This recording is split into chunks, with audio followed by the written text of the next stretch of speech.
The final tennis major of the year officially gets underway on Monday, August 28th in the Big Apple, and there's lots of interesting storylines heading into this year's tournament, the U.S. Open. So it's time for our U.S. Open preview. We are going to break it down with a former professional tennis player who was a journalist for NBC Sports, Julia Elbaba. Julia, glad to have you here. How you doing? Dex, thank you so much for having me. It's a pleasure. No, it's a pleasure. Look, U.S. Open tennis, one of my favorite tournaments of the year, one of the best times of the year. We get tennis here in New York. We've got a lot of tennis fans that I know are excited for this preview and for us to break it down. So, you ready to get into it? Let's get into it. Let's do it. All right, Julia, we're going to start with the defending champion on the women's side, Iga Swiatek, also currently #1 in the world. She's got a French Open win under her belt this year. Is she the favorite to win this U.S. Open? Look, she is definitely, in my opinion, and for most people, the favorite to win. Tennis fans are expecting her to come through. But, you know, there are a few threats in the draw. But then again, tennis is really week to week. So you could play well one tournament, not play well the next tournament. It's just all about that momentum. But at the end of the day, I'm feeling a Swiatek victory. Okay, so you're feeling a Swiatek victory, and we'll get to predictions and that stuff later. You talked about the momentum and how it is week to week, and anything can happen. Swiatek, defending champ, but she lost to Coco Gauff in Cincy. Gauff knocked off Swiatek in the semis, went on to become the first teenager to win the Western and Southern Open. When you talk about Coco Gauff, is she ready to capture her first ever U.S. Open title? For the first time ever, and I've been asked this a lot, I think she's ready. She, to me, is the one that could kind of take down Swiatek, and she's just on fire right now. She has a new coaching crew, Brad Gilbert, who has coached a bunch of legends, Andre Agassi, Andy Murray. So Coco Gauff is, you know, one that could be a true contender. All right, so you got Gauff as a true contender. She's playing some of her best tennis right now. Fans definitely are looking to see what she can do at this tournament. In terms of players on the women's side that could be dangerous, is there another player or players that you think could be dangerous here that fans should keep their eye on at this tournament? I would say there's a few. The Tunisian Ons Jabeur, she has proven that she can play on that big stage. And then we have Aryna Sabalenka, who's a huge hitter. The hard courts really suit her game, that flat hitting. And then lastly, we got Elena Rybakina, who has also proven that she can make it all the way to the end of the 2 weeks. So those are the three that could truly push Gauff and Swiatek. So we'll see. It should be an interesting, few weeks. Okay, Julie, I wanted to talk to you about some work you did recently, which was really good. You had the chance to interview former #1 Caroline Wozniacki about her comeback to tennis happening at the U.S. Open. So I got to ask you this. What's her mindset right now coming back, heading into this tournament, and how's she feeling about everything, just coming back and playing at the big stage in New York? Yeah, it was lovely catching up with Caroline. She's so pumped and ready to play in front of that packed New York crowd. I mean, that energy in New York is just unlike no other. She says the comeback's a little different now because she has a few years of marriage and 2 little kids by her side. So it's not a simple, transition anymore. Like, even if you just want to go to a little dinner, you have to bring a whole crew with you. So these little logistics, she's a mom now. It's a bit different, but she's excited to have her kids kind of watch her and become inspired by her. And she plays on Monday, so New York and the whole country and the whole world is ready to see her take on the grand stage. Nah, they got to be ready. It started the tournament Monday, gets kicked off, and she'll be there playing. 33 years old, Caroline Wozniacki, back playing. So I think tennis fans, especially on the women's side, are very excited to see her back on the court.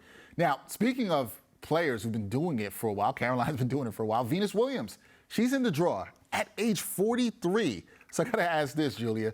Does Venus still have what it takes to compete with the upper echelon players in the sport? And what's her chances of making a deep run in this tournament? I want to eat whatever Venus is eating. The fact that she is playing the way she's playing, she had her first top 20 win in 4 years just a couple of weeks ago. So she's doing something right still, and she could surprise us truly. If we get a run from her, the same one that Serena had last year to the 3rd round, I'd be thrilled.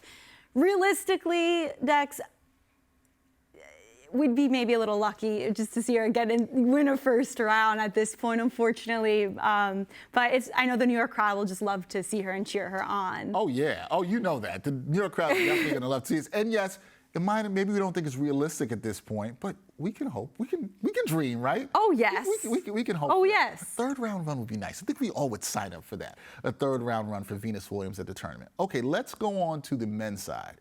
Sure. Because when you look at American men here, it's been a 20-year drought for American men at the majors, right? Then you got a couple of guys who can have a good chance at this for the Americans. You got Taylor Fritz, Tommy Paul, Francis Tiafoe, probably the best chance for the United States. Do any of those guys, in your eyes, have a realistic shot to compete here? Who do you like out of that group and why?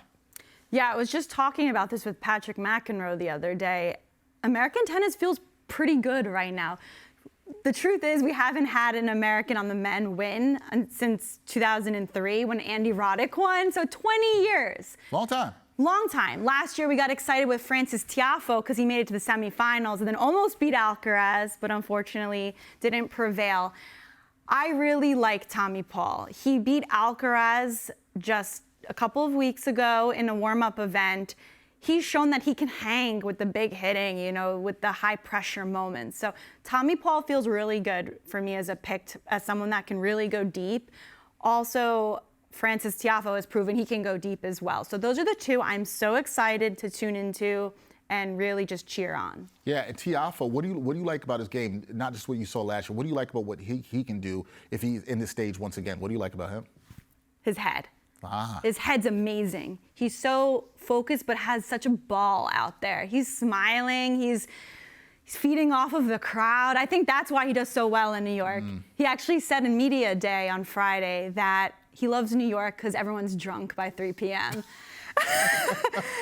He said crowds are interesting at the U.S. Open. We can say that. Yeah, he just said he loves that energy. The vibes are right. He's a performer, Yeah. So, of course he plays well. It's not enough to just enjoy it out there, but he just does it all right. It's funny with tennis, you have to have that mindset, right? Because the one thing about tennis, you're kind of out there by yourself. It's you against that opponent. As long as you're not playing doubles, we're talking about singles here. It's there. So having that mindset definitely helps. Now, on the men's side, I think you know this. I think fans would absolutely love this. They want to see a repeat of what we saw at Wimbledon when we got an all-time classic 5-set victory by Carlos Alcaraz versus Novak Djokovic. Djokovic, we know how great he is. Still going for major win number 24 in this one. He just beat Alcaraz in Cincy. Does momentum matter at all for Djokovic heading into this U.S. Open? You talked about how it's week to week, yeah. Julia. Does momentum here matter for Djokovic as he tries to get number 24? I think the win against Alcaraz last week will definitely carry into the U.S. Open. As you said, it is week to week.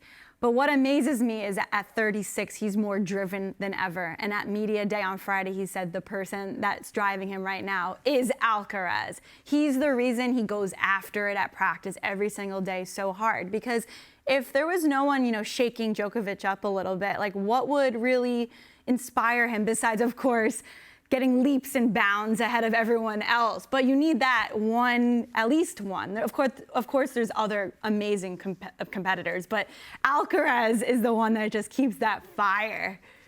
Yeah, and for him, as a 36-year-old, knowing that this 20-year-old guy in Alcaraz is pushing him, right, and has pushed him, and has had these amazing games that we've seen against him, these matches we've seen against him, pushing him in all these sets is just crazy. Fans want to see it again. I want to see it. I want to see another 5-setter, okay?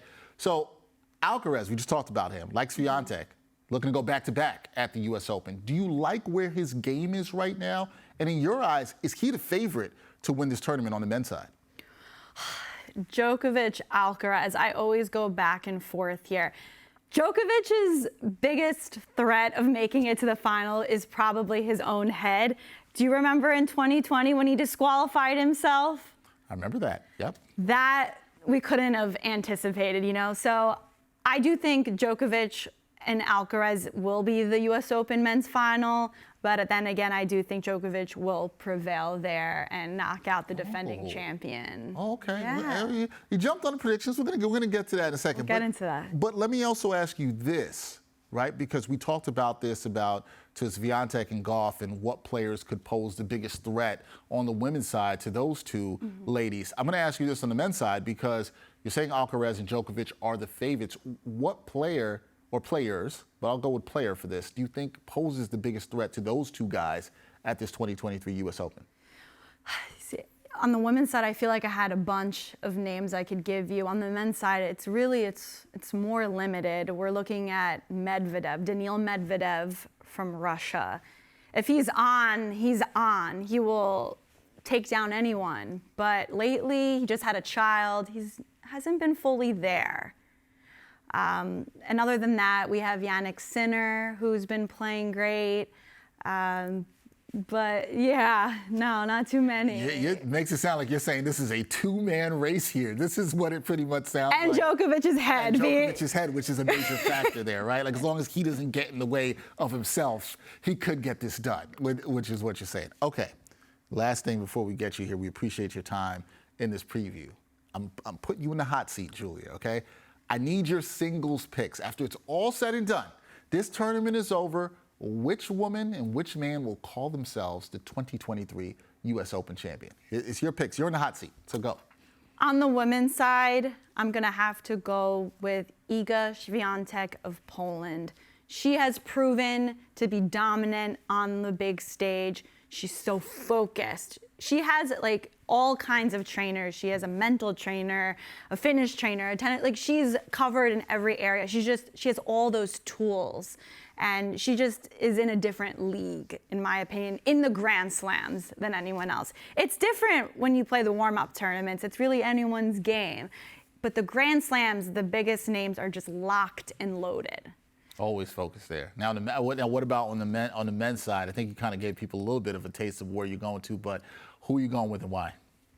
On the men's side, I'm going to have to go with a 36-year-old Serb, Novak Djokovic. Similar reasoning.